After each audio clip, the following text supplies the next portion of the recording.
আজকের বিষয় 2018 সালে মির্জা ফখরুলের বলা একটা কথা নিয়ে। কথাটা গুরুত্বপূর্ণ, সেজন্য এতদিন পরে টাইনে আনতেছি। উনি বলছিলেন বিএনপি শরিয়া আইনে বিশ্বাস করে না। আমি এটা আগে দেখি নাই, দেখে কিছুক্ষণ থমাইরা বসে থাকলাম। আমি এই প্রচারটা করতে চাই নাই, কারণ আমি মুসলমান না। আবার মোদির ফুয়ারা এসে বলতে থাকবে, শালা মালবান, তুই কেন এই বিষয় নিয়ে কথা কইস? তুই বাংলাদেশের মুসলমানদের মনকে বিষাক্ত করে দিতেছিস, তুই দেশকে অশান্ত বানায় রেখা ইন্ডিয়া লাভ করে দিতেছিস, তুই শালা রয় রেজেন। কিন্তু বাধ্য এক করতে হইল, কারণ বাংলাদেশের মানুষ এক মহাবিপদের সামনে পড়ছে। এই সমস্ত ভীরু কাপুরুষ ইন্ডিয়ার পশ্চিমের সামনে নত জানু রাজনৈতিক নেতা এবং দলের নেতাদের কারণে। মির্জা ফখরুল যে বিয়া করেছিলেন সেটা শরিয়া আইনে না। কাজী অফিসে যে বিয়া হয় সেটা শরিয়া নিকার শর্ত পূরণ করে এবং একই সাথে রাষ্ট্রীয় আইনের স্বীকৃতি দেয়। অর্থাৎ কাজী অফিসের নিকা আসলে শরিয়া প্লাস সিভিল আইনের কম্বিনেশন। শরিয়া আইনে বিশ্বাস মুসলমানদের জন্য আবশ্যিক। একজন মুসলমান কোরআন এবং সুন্নাহ মানেন মানেই তিনি স্বীকার করেন যে সেখান থেকে নির্গত আইনই তার জীবনের বিধান। অতএব শরিয়া আইন মানা মানে আল্লাহর পাঠানো আইনগত কাঠামোকে মানা। এটা কোনো বিকল্প বা ঐচ্ছিক বিষয় না যে আমি বিশ্বাস করলাম বা বিশ্বাস করলাম না, বরং ইমানের অপরিহার্য অনুষঙ্গ একজন মুসলমানের জন্য। ইসলামের মধ্যে শরিয়া আইন অস্বীকার মানে আল্লাহর সার্বভৌমত্ব অস্বীকার করা। এখন কেমনি মির্জা ফখরুল বলে যে বিএনপি শরিয়া আইনে বিশ্বাস করে না। এই যে এখন তো তারা বলে না যে মৌলবাদে তারা বিশ্বাস করে না, এটা ওই সময়ে দেওয়া সাক্ষাৎকারে আছে। মানে এটা এসে দিছিল ইন্ডিয়ান এক্সপ্রেসের সাথে, মানে ইন্ডিয়ান মিডিয়ার সাথে দেওয়া সাক্ষাৎকারে এই কথাগুলো বলছে। আপনি এই নিউজ দেখান যে কোনো ইসলামী আলেমকে, তিনি কইবেন মির্জা ফখরুল এইভাবে আল্লাহর আইনি কর্তৃত্বকে প্রত্যাখ্যান করছেন, কারণ এটা তাওহীদের মৌলনীতির পরিপন্থী। শরিয়া আইন মুসলিম উম্মার আইডেন্টিটি এবং ঐক্যের কেন্দ্র। বাংলাদেশে এলিটদের মধ্যে এমন একটা অবস্থা হয়েছে না যে ইসলামের নাম আসলে ভয় কুকড়ায় যায়, যেন মুসলমান হওয়াটা তার জন্য অপরাধ। পশ্চিমা রাষ্ট্র ব্যবস্থায় আইন হইল মানবীয় চুক্তির ফল, মানে সোশ্যাল কন্ট্রাক্ট। তাই সেটা পরিবর্তনশীল, ভগ্ন এবং বিভক্ত। কিন্তু মুসলমানদের একমাত্র নির্ভরযোগ্য আইন কাঠামো হইল শরিয়া আইন, যা কুরআন এবং সুন্নাহর সাথে সামঞ্জস্যপূর্ণ এবং উম্মাকে এক সূত্রে গাঁথে। তার মানে শরিয়া আইনকে অস্বীকার করা বা অবিশ্বাস করা মানে মুসলিম উম্মার ঐক্য, ইতিহাস, ন্যায় বিচার এবং বিশ্বাস কাঠামো সবকিছুতে আঘাত করা। দুনিয়াতে নানা আইনি ব্যবস্থা আছে যা এই বৈশ্বিক আইনি কাঠামো তৈরিতে সাহায্য করছে। যেমন ধরেন রোমান আইন, এখান থেকে আমাদের যে সিভিল ল এটা আসছে। কমন ল, এটা যে অ্যাংলো আমেরিকান ট্র্যাডিশন থেকে আসছে। ক্যানন ল, এটা খ্রিস্টান চার্চের আইন। এবং এই ক্যানন ল এরও ভূমিকা আছে বৈশ্বিক আইন কাঠামো তৈরি করার ক্ষেত্রে। প্রাচীন হিন্দু আইন, এটারও তো বৈশ্বিক আইন কাঠামো তৈরি করার ক্ষেত্রে ভূমিকা আছে। চীনা আইন, এটাও তো ভূমিকা আছে বৈশ্বিক আইন কাঠামো তৈরি করার ক্ষেত্রে। আন্তর্জাতিক আইন যেমন ইউএন হিউম্যান রাইটস বা জেনেভা কনভেনশন, এগুলো তো আইন। ইসলামী শরিয়া আইন এমন একটা আইন যা সারা দুনিয়ার আধুনিক আইন কাঠামোর তৈরিতে অবদান রাখছে। কিভাবে আসেন দেখি। রোমান ল এবং আধুনিক পশ্চিম আইন শরিয়া আইন থেকে ধার করেছে। ধার বলবো না, চুরি করেছে। আসলে পরের জিনিস না কইয়া নিলে তো সেটা চুরি বলা হয়। অবশ্য অনেক জায়গায় তারা প্রত্যাখ্যান করছে, আমরা সেই বিষয়ে আসবো, সেগুলো বিস্তারিত আলাপ করব। কি কি গ্রহণ করছে আসেন সেটা দেখি। ইসলামী শরিয়া ওয়াকফ বা ধর্মীয় জনকল্যাণমূলক কাজে ব্যবহার করা হয় যেই সম্পদ, ব্রিটিশরা ভারত শাসনের সময় এই ওয়াকফ ব্যবস্থার ধারণা গ্রহণ করে, তা থেকে ট্রাস্ট ল তৈরি করে। ট্রাস্ট ল, আজকে যে ট্রাস্ট ল দেখেন এটা আসলে ওয়াকফ থেকে তৈরি করা। আপনি যে ট্রাস্ট আইন দেখেন এটা শরিয়া আইনের কপি পেস্ট। ব্রিটিশরা ভারত শাসনের সময় এই ওয়াকফ আইন বিশ্লেষণ করে। মূলত এটা স্যার উইলিয়াম জোন্স এবং হেনরি মাইন ওয়াকফের ধারণা থেকে ট্রাস্ট ল গড়ে তোলে। ট্রাস্টি এবং বেনিফিশিয়ারি সম্পর্ক অনেকটা ওয়াকফের কপি পেস্ট। বিশেষ করে চ্যারিটেবল ট্রাস্টের পারপিচুয়াল এন্ডাওমেন্ট ধারণা, এটা ওয়াকফ থেকে নেওয়া হয়েছে। পারপিচুয়াল এন্ডাওমেন্ট এটার মানে কি জানেন? জানেন না? আসেন এটা বুঝে দেখি। এটা হচ্ছে স্থায়ী তহবিল, মানে হলো একটা তহবিল বা ফান্ড যেটা কখনো শেষ হবে না। ধরেন আপনি একটা বড় অঙ্কের টাকা কোনো বিশ্ববিদ্যালয়, হাসপাতাল বা কোনো সংগঠনকে, প্রতিষ্ঠানকে দিলেন, কিন্তু শর্ত হইলো যে এই টাকা মূলধন হিসেবে সুরক্ষিত থাকবে, আপনি হাত দিতে পারবেন না, খরচ করা যাবে না। শুধু এই টাকা থেকে যে আয় হবে সেটা দিয়ে বিশ্ববিদ্যালয় হোক, হাসপাতাল হোক, প্রতিষ্ঠান হোক, এটা খরচ চালাবে। এরকম প্রচুর প্রতিষ্ঠান আছে। এইভাবে মূলধন কখনো শেষ হয় না, শুধু আয়ের অংশ ব্যবহার করা হয়। ফলে ওই প্রতিষ্ঠান চিরকাল, এটাকে পারপিচুয়ালি বলা হচ্ছে, চিরকাল এই তহবিল থেকে উপকৃত হইতে পারে। এটা এক ধরনের চিরস্থায়ী সম্পদ যা দিয়ে কোনো প্রতিষ্ঠান প্রজন্মের পর প্রজন্ম ধরে লাভবান হয়। বাংলাদেশের সরকারের সাইজ তহবিল দিয়ে প্রতিষ্ঠান চালায় কিন্তু, যেমন বিআইডিএস। তো মির্জা ফখরুল কি ওই টাকা ফেরত চাইবেন যে এই টাকা তো ফেরত দাও? এটা তো শরিয়া আইনের মতো একটা ব্যবস্থা থেকে আসছে এই ফান্ড। তারপরে ধরেন শরিয়া আইনের কর্জে হাসানা, এটা তো সরাসরি শরিয়া আইন, ইসলামী ফিকা থেকে উদ্ভূত। কোরআনে কর্জে হাসানার কথা আসছে সূরা আল বাকারায়। শুধু তাই না, সূরা আল হাদিদেও আসছে। এর অর্থ হইল আল্লাহকে উত্তম ঋণ দেওয়া, মানে কারো উপকারে সুদমুক্ত ঋণ দেওয়া, যা পরে ফেরত নেওয়া হবে কিন্তু কোনো সুদ বা মুনাফা নেওয়া যাবে না। ইসলামে এটা একটা সাদকা জারিয়া বা অবিরাম সওয়াবের কাজ হিসেবে ধরা হয়। আধুনিক পশ্চিম আইনে কিন্তু এটা গ্রহণ করছে, যেমন মাইক্রোফিন্যান্স, জিরো ইন্টারেস্ট লোন। এমনকি কিছু খ্রিস্টান চার্চ, ইহুদি কমিউনিটি, নন প্রফিট প্রতিষ্ঠান interest free community loan fund চালায়। আপনি জিরো ইন্টারেস্ট লোন বলতে পারবেন, কিন্তু যেই আইডিয়া থেকে এই জিরো ইন্টারেস্ট লোন আসলো সেই শরিয়া আইনের কথা বললে স্যাট করে উঠবেন। শরিয়াতে আমানা বা বিশ্বাস ভিত্তিক সম্পদ রক্ষা একটা বড় দায়িত্ব। এটা একটা খুবই মৌলিক কনসেপ্ট শরিয়া আইনের। মানে এই বিশ্বাস, এইটা রক্ষা করাটা এটা দায়িত্ব, কিন্তু এটা অপরাধ না। কিন্তু রক্ষা না করলে, লঙ্ঘন করলে ক্ষতিপূরণ দিতে হয়। এটা ক্রিমিনাল অফেন্স না, ক্ষতিপূরণ দিতে হয়। পশ্চিমে এটা প্রতিফলন আছে ইকুইটি ল বা ল অফ ট্রাস্টে।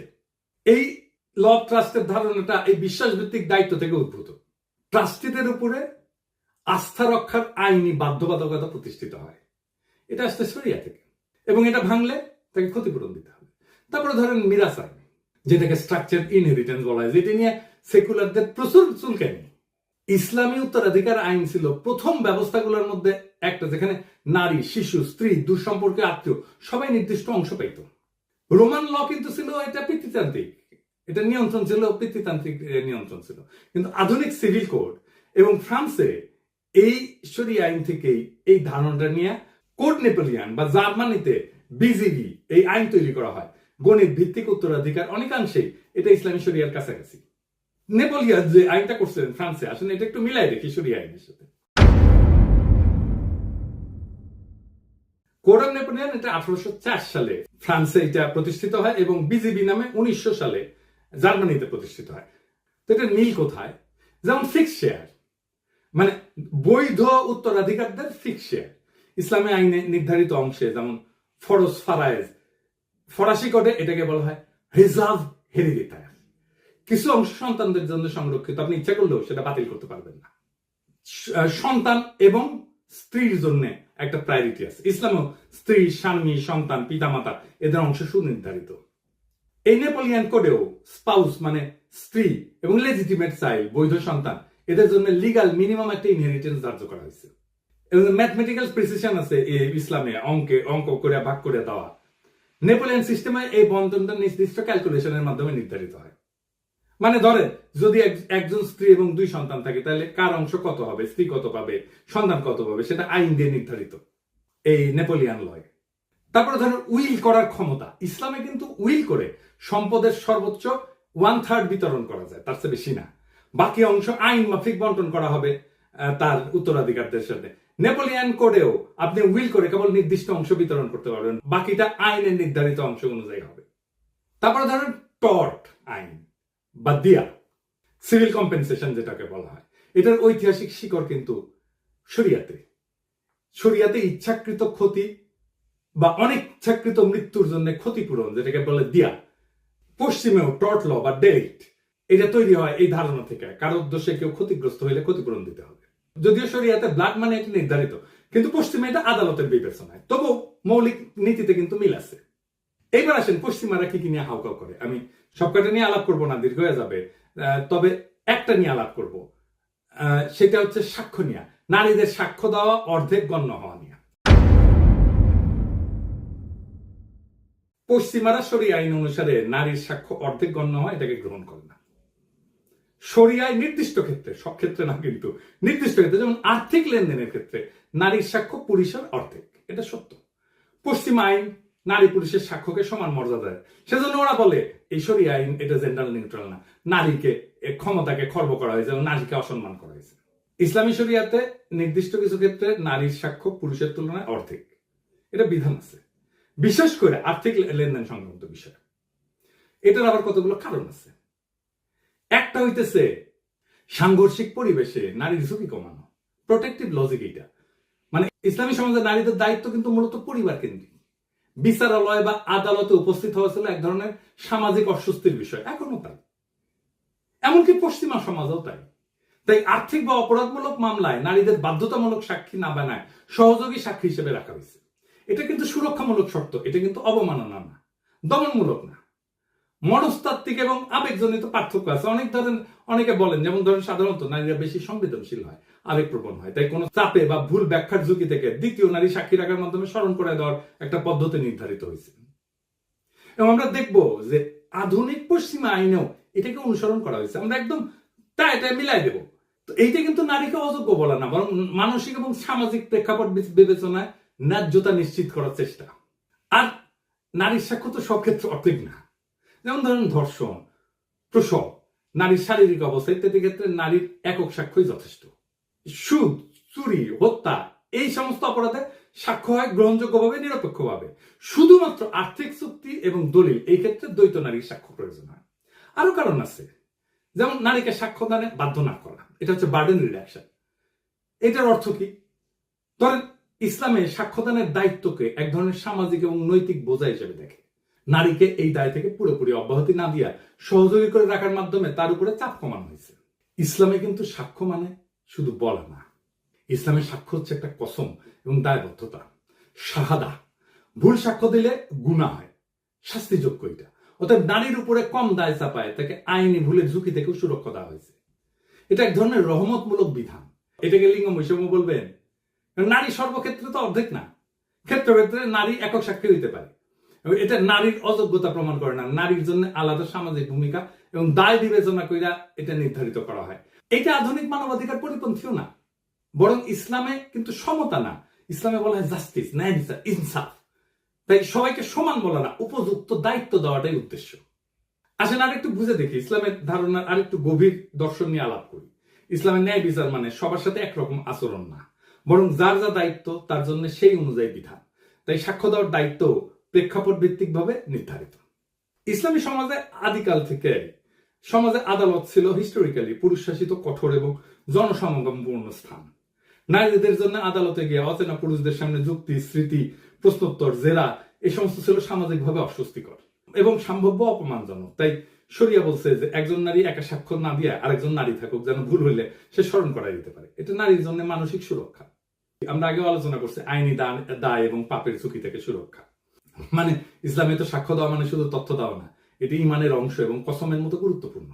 মিথ্যা সাক্ষ্য বা ভুল তথ্য দিলে সেটা গুনাহ এবং সামাজিক আইনি অপরাধ। তাই নারীর উপর একা সাক্ষ্য দেওয়ার ভার না দিয়ে তার পাশে আরেকজন নারী রাখা হয়েছে, মানে কেউ ভুল করলে যথাযথ সংশোধন হয়। এমনকি গবেষণাও দেখা গেছে যে নারীরা সাধারণত ব্যক্তিগত স্থিতিতে ভালো হইলেও নির্ভুল সংখ্যাগত তথ্য বা দীর্ঘমেয়াদী ডিটেল বিষয়ে ভুল করার সম্ভাবনা পুরুষের চেয়ে বেশি, বিশেষ করে পূর্ব আধুনিক সমাজে। তাই জটিল আর্থিক বিষয় বা দলিলের ক্ষেত্রে এক নারীর ভুল হইলে আরেকজন তাকে রিমাইন্ড করতে পারে। এটা মানবিক এবং প্রামাণ্যমূল্য সুরক্ষা। তারপরে সামাজিক সম্মান রক্ষা।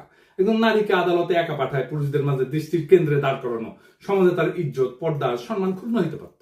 তাই শরিয়া বলছে যে তিনি একা না যান, পাশে আরেক নারী থাকুক। এটা সামাজিক এবং সাংস্কৃতিক সুরক্ষা নিশ্চিত করবে। আবার দেখেন পুরুষরাও কিন্তু শরিয়া আইন অনুযায়ী একা সাক্ষ্য দিতে পারেন না কিছু কিছু ক্ষেত্রে, যেমন ব্যভিচার। এর জন্য 4 জন দরকার সাক্ষ্য পুরুষের। তো নারীর সাক্ষ্যের মূল্য নাই এই কথাটা তো খোদা শরিয়া বলেনি, বরং ক্ষেত্র বিষয়তে ন্যায়পূর্ণ, ভারসাম্যপূর্ণ করছে। এখানে নারীকে দুর্বল বা অযোগ্য ধরে নেওয়া না, বরং তার সামাজিক অবস্থান, মানসিক চাপ, ধর্মীয় দায় এবং সম্মান সবকিছুকে সম্মান করে তাকে একা না সহযোগী রেখে সাক্ষ্যদানে যুক্ত করা হয়েছে। এই যে ইসলামী শরিয়ার একটা ব্যতিক্রমী দৃষ্টিভঙ্গি নারীর প্রতি, এইটা আধুনিক আইনি কাঠামোর জেন্ডার নিউট্রাল ইকুয়ালিটির ধারণা হচ্ছে কনটেক্সচুয়াল জাস্টিসে এখানে বেশি জরুরি। এমনকি ফেমিনিস্ট আইন বা আমাদের নারীবাদী আইনের কোন ধারণার সাথে শরিয়ার কোন কোন বিধান সমান্তরাল বা সমরূপ। আমরা তো বলছি যে ইসলামী শরিয়া অনুযায়ী আর্থিক চুক্তিতে দলিল সংক্রান্ত সাক্ষ্যে নারীর একক সাক্ষ্য নেওয়া হয় না, 2 জন নারীকে সাক্ষ্য দেওয়ার বিধান আছে। এই সুরক্ষার ধারণাটা আধুনিক ফেমিনিস্ট লিগাল থিওরির অন্যতম গুরুত্বপূর্ণ ধারণা। সাবস্টেনশিপ ইকুয়ালিটি এইটার সমান্তরাল। সাবস্টেনশিপ ইকুয়ালিটি কি বলে? আইনি সমতা মানে সমানকে একভাবে দেখা না, বরং প্রেক্ষাপট বুঝে ন্যায্য আচরণ। একই কথা তো শরিয়া বলছে। শরিয়া তো নারীর সাক্ষ্যকে মূল্যহীন করেনি, বরং প্রেক্ষাপট ভিত্তিক সাক্ষ্য প্রমাণ প্রক্রিয়ায় তাকে একটা নিরাপদ কাঠামোর মধ্যে রাখছে। আধুনিক ফেমিনিস্ট আদালতও আজকে ভালনারেবল উইটনেস অর্থাৎ নারীদের জন্য একই রকম সুরক্ষামূলক কাঠামো আছে। যেমন ধরেন উইটনেস অ্যাডভোকেট সাপোর্ট, নারী সাক্ষীকে ভয় মুক্ত রাখার জন্য একটা বিশেষ প্রক্রিয়া। বাংলাদেশেও এই আইন আছে, সাক্ষী সুরক্ষা আইন। তারপরে ফেমিনিস্টরা বলে ট্রমা সেনসিটিভ কোশ্চেনিং বা ক্লোজড কোর্টরুম প্রসিডিওরস, শরিয়া বিধানে নারী যেন একা সাক্ষ্য না দেয়, ভুল হলে অপর নারী যেন স্মরণ করে দেয়। এই ব্যবস্থাটা সরাসরি কিন্তু সমান্তরাল। ভিকটিম সাপোর্ট অ্যাডভোকেট থাকে কিন্তু ফেমিনিস্ট এই আইনে, আধুনিক আইনে, এই ব্যবস্থার সাথে। এবং আদালতের পরিবেশ, বিশেষ করে পুরুষ প্রধান বিচার ব্যবস্থা নারীদের জন্য অস্বস্তিকর জন্য রিট্রমাটাইজিং হইতে পারে নারীদের জন্য এখনো পর্যন্ত পশ্চিমা আদালতে, বিশেষ করে যাদের যৌন সহিংসতার অভিজ্ঞতা আছে। সেই জন্যই ফেমিনিস্ট জুরিসপ্রুডেন্স বলে এই সমস্যাটাকে judicial gaze and retraumatization of female witness. তাই পশ্চিমা আদালত আজকে অনেক জায়গায় নারীদের জন্য রিমোট টেস্টিমনি বা ভিডিও বেস ডিপোজিশন এই ব্যবস্থা চালু করছে। ভিডিও বেস সাক্ষ্য, এটা আগেই সাক্ষ্যটা রেকর্ড করা হয়, এটা চালানো হয়। শরিয়া এই সমস্যাকে অনেক আগে থেকে উপলব্ধি করিয়া নারীদের আদালতে একা সাক্ষ্য দেওয়া থেকে রক্ষা করছে এবং তাকে সহযোগী সাক্ষী বানায় তার মানসিক চাপ হ্রাস করছে। এটাও এক ধরনের পুরানো ট্রমা ইনফর্মড প্রসিডিওর। শরিয়া নিয়ে তো আমরা দেখছি নারীর উপরে কম চাপ দেওয়া হয়েছে, তাকে দলগত সাক্ষ্য প্রদানে একটা সুযোগ দিয়া। এই বিষয়টা মডার্ন ফেমিনিস্টরাও প্রতিফলিত হয় যে burden minimisation for vulnerable groups. তারা বলে মানে সাক্ষ্যদানে যে চাপ তৈরি হয় সেটা লিঙ্গ, পেশা, সামাজিক অবস্থান অনুসারে হালকা করে দেওয়া, এই নীতি শরিয়া বহু শতক আগেই প্রয়োগ করছে। এবং পশ্চিমে দেখেন এই জন্যে এই নারীদের জন্য pre recorded video testimony, legal protection shield, এমনকি ফিমেল ফ্রেন্ডলি জাজ বেঞ্চ চালু করা হয়েছে। আর শরিয়া তো সেই 1400 বছর আগে নারীদের কোর্টরুম ট্রমা থেকে বাঁচাতে বলছে রে ভাই। এই কোর্টরুম ট্রমার কথা তো 1400 বছর আগে বলছে, এইটা এখন অপরাধ হয়ে গেছে। তো এই নীতির মূল কি লক্ষ্য হইলো? এটা নারীর বিরুদ্ধে তো না, তার জন্য সাপোর্টিভ লিগাল স্পেস নিশ্চিত করা। এমনকি আমেরিকাতে অনেক রাজ্যে, বিশেষ করে এই যে ডোমেস্টিক যে ভায়োলেন্স, এই মামলায় নারীরা আদালতে না গিয়ে ভিডিওর মাধ্যমে সাক্ষ্য দিতে পারে এবং তাদের জন্য ভিকটিম লেয়াজও অফিসার থাকে যে তার পাশে দাঁড়ায় থাকে সবসময়। আধুনিক ফেমিনিস্ট আদালত এখন নারীর কথা বিশ্বাসযোগ্য করার জন্য তাকে অতিরিক্ত সাহায্য দিচ্ছে, অথচ ইসলাম এই প্রয়োজনটাকে অনেক আগে চিনতে পারছিল, তবে ধর্মীয় ভাষায় এবং নৈতিক কাঠামোতে বলছে।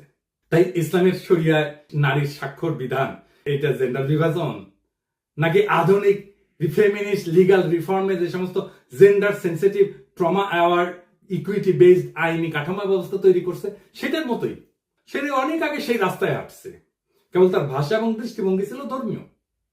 এইটাই শরিয়ার প্রেক্ষাপট ভিত্তিক ন্যায়ের শক্তি। আর উল্টা বুঝলি রাম, যার জন্য অ্যাপ্রিসিয়েশন পাওয়া দরকার ছিল সেটা দিয়া আপনারে ইন্ডিয়া বাড়ি যাবে। আর আপনি মুখ বুঝে শোনেন, মির্জা ফখরুল যদি শরিয়া নিয়ে ডিটেলস গুলো জানতেন তাহলে তো বেকুবের মতো উত্তর দিতেন না। উনি কি বলতে পারতেন না নন মুসলিম দেশগুলোর তালিকা যেখানে শরিয়া আইন আংশিক ভাবে চালু আছে, যেমন ইথিওপিয়া, এটা তো খ্রিস্টান সংখ্যাগরিষ্ঠ দেশ, মুসলিমদের জন্য পারিবারিক আইন এবং উত্তরাধিকার শরিয়া আইন মোতাবেক চলে। এমনকি ইসরায়েলে, এটা তো ইহুদি সংখ্যাগরিষ্ঠ, মুসলিম নাগরিকের পারিবারিক এবং ব্যক্তিগত আইনে শরিয়া আদালত চলে ইসরায়েলে, এটা সরকার অনুমোদিত। এমনকি ভারতে এটা মুসলিম পার্সোনাল ল আছে না, বিয়া, তালাক, মোহর, মিরাজ, এই সমস্ত এটা আইনে স্বীকৃত।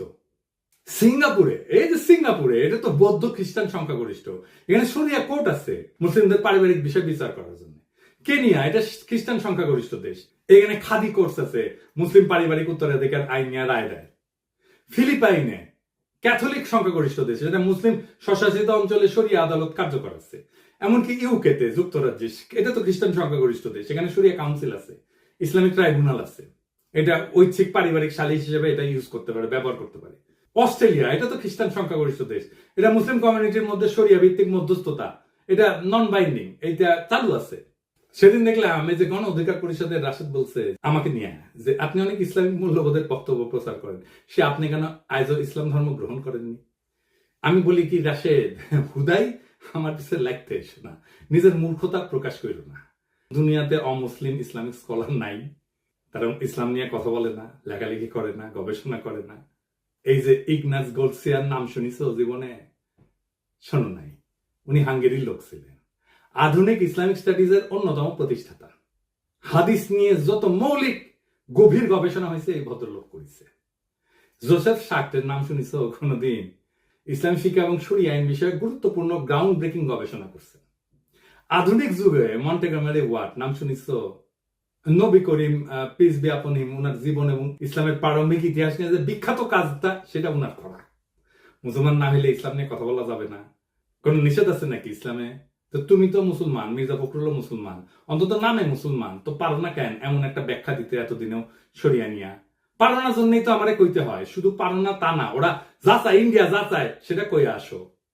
রাজনৈতিক দল করছো, দূতাবাসের তো দাওয়াত টাওয়াত দাও, তো সবাই ডাকো একদিন দেখি হোটেলে, গণ অধিকার পরিষদের তরফ থেকে, খরচ আমি দিমু, বলো আমরা সরিয়া নিয়া গণ অধিকার পরিষদের অবস্থান ব্যাখ্যা করব, তারপরে সেটা ভিডিও করো, তুমি নিজে করো, দেখি কেমন পারো। আমি কেন মুসলমান হই না তার আগে দেখাও তুমি কোন মাপের মুসলমান হইতে পারছো। এটা একটা মুসলমান প্রধান দেশের রাজনৈতিক দলের নেতা হিসেবে তুমি কতটা যোগ্য সেটা প্রমাণ দাও আগে। তোমার মুসলমানদের ধর্মীয় আত্মপরিচয় রক্ষার, সাংস্কৃতিক পরিচয় রক্ষার পর্যাপ্ত ইসলামী জ্ঞান আছে কিনা তার পরীক্ষা দাও আগে দেখি। আমি তো চুপ হয়ে চাইতেই পারি যে কোনো সময়, কিন্তু দেখি তোমার হ্যাডম কেমন, তোমাদের হ্যাডম কেমন দেখতেছি তো হ্যাডম। বাংলাদেশে 82% মানুষ ছড়িয়ে আনছে, জানো এটা? এটা 2015 সালের কথা। কেন চায় তারা মুসলমান? তাই চায় না, তারা এই জন্য চায় যে সমাজে ইনসাফ লাগে, তাছাড়া রাষ্ট্র চলে না, রাষ্ট্র টিকে না। তোমরা তো তোমাদের বালসালের আদালত, আইন, রাষ্ট্র এটা প্রতিষ্ঠা করতে পারো নাই, ইনসাফ প্রতিষ্ঠা করতে পারো নাই সমাজে, তাই মানুষ খোদার দরবারে ফরিয়াদ জানায়। একজন মুসলমান যখন বলে আমি শরিয়া আইনে বিশ্বাস করি না, সে তো আসলে শুধু একটা আইন, একটা ঐতিহ্য, একটা বিশ্বাস, একটা সভ্যতা এবং তার আত্মপরিচয়কে অস্বীকার করে। এই অস্বীকার শুধু ব্যক্তিগত মত না, বরং তা মুসলিম উম্মার অন্তর্নিহিত ঐক্যের ভিত কাঁপায় দেয়। মির্জা ফখরুল হয়তো ইন্ডিয়ার সাথে কৌশল করতে চাইছে, হয়তো তিনি ভাবছেন ভারত বা পশ্চিমের মনোভাব তুষ্ট করলে রাজনীতির সুবিধা পাওয়া যাবে, কিন্তু তিনি ভুলে গেছে নিজের ভিত্তি কাটলে কৌশল কিছু করতে পারে না, থাকে শুধু পতনের গর্ত। আজকে বাংলাদেশের কেউ শরিয়ার নাম নিলে তাকে মৌলবাদী বলা হয়, পশ্চাৎপদ বলা হয়, কিংবা লিবারেল দুনিয়ার শত্রু বলা হয়। অথচ আন্তর্জাতিক আদালত থেকে শুরু করে আধুনিক ফেমিনিস্ট আইনের ভিত পর্যন্ত বহু প্রভাব আজ ইসলামী শরিয়ার চিন্তা থেকে আসছে। কাজেই প্রশ্ন একটাই, আপনি শরিয়ার শত্রু নাকি অজ্ঞ? আপনি আত্মপরিচয়ের পক্ষে নাকি রাজনৈতিক গোলামীর খাঁচায় বন্দী?